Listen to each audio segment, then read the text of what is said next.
I think it can be quite intimidating to come visit the nation's capital, especially the first time, either on business or with your loved ones. And it's something that we sometimes take for granted, having that personal service and that human connection. And that's, I think, what the hotel should be known for.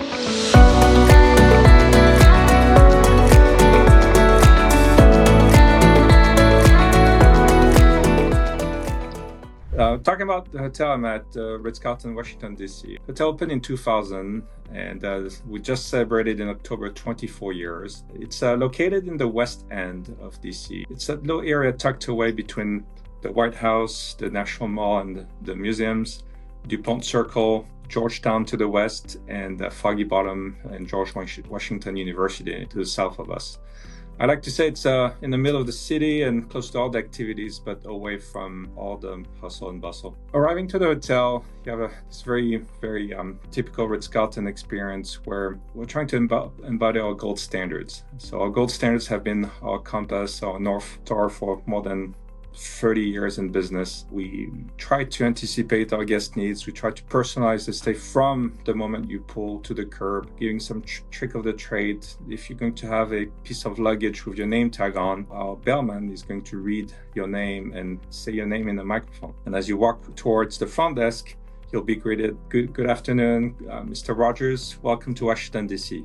And then you'll have a quick moment of pause, thinking, how do they know my name? That we haven't even met yet, right? So that's a little bit of our what we call the mystique, where we do try to make each and one of our guests feel like they're not one of many guests, but very much individualized and cared for. When it comes to the service culture and what the guests can expect to receive in terms of experience at the hotel, the Ritz-Carlton is a place where the genuine care and comfort of our guests is our highest mission. And that part is truly reflected in all aspects of the guest journey. One thing I like to highlight is this hotel has been open for 24 years, so October 2000. And the genuine care that our ladies and gentlemen show our customers, our ladies and gentlemen received it themselves. And as such, about 10% of all of our workforce, and that we're talking about 300 plus employees, about 10% of them have been here since day one, and they're still actively engaged with the hotel. Another piece is also our 3 steps of service. And we talk about that. It's very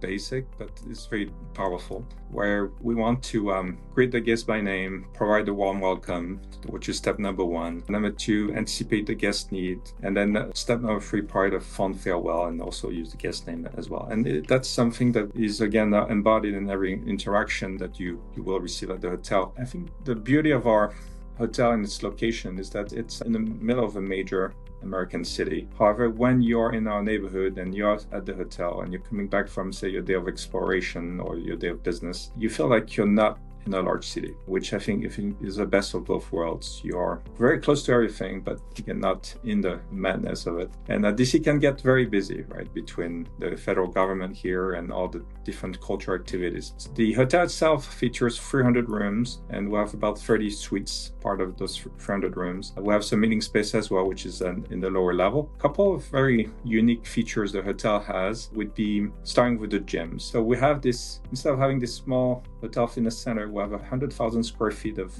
fitness space attached to the hotel.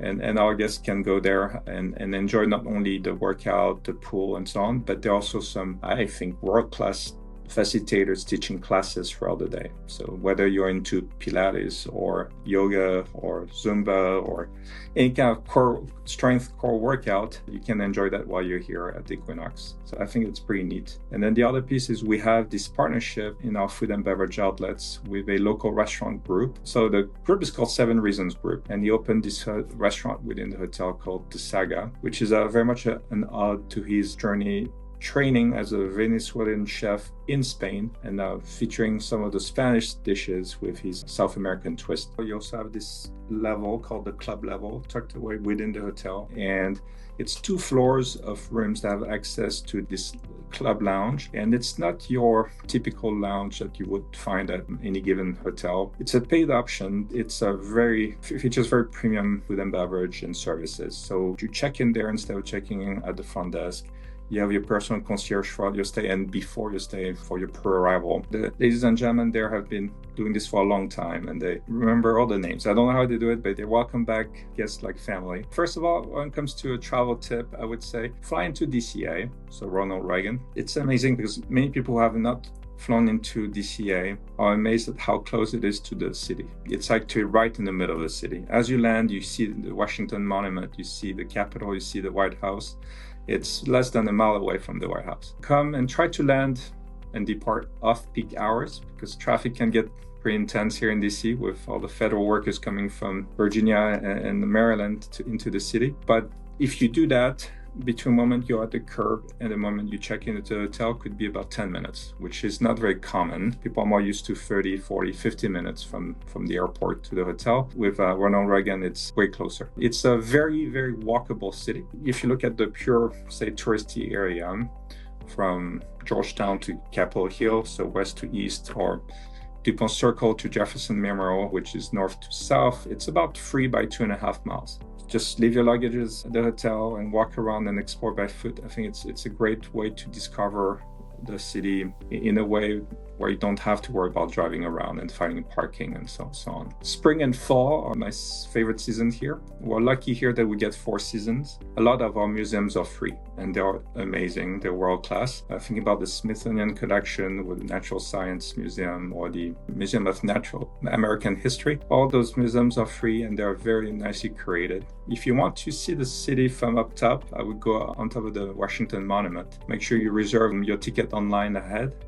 It's also free, but it's first come, first served. It's a vibrant city, so do your research before you come, whether it's on a weekday or weekend. Make sure that you look at what's taking place in terms of events, because we're very active here. There's some bicycle races, marathons, rallies, cultural events, sometimes state visits on the diplomatic side. I think it can be quite intimidating to come visit the nation's capital, especially the first time they're on business or with your loved ones. And it's something that we sometimes take for granted, having that personal service and that human connection. And that's, I think, what the hotel should be known for.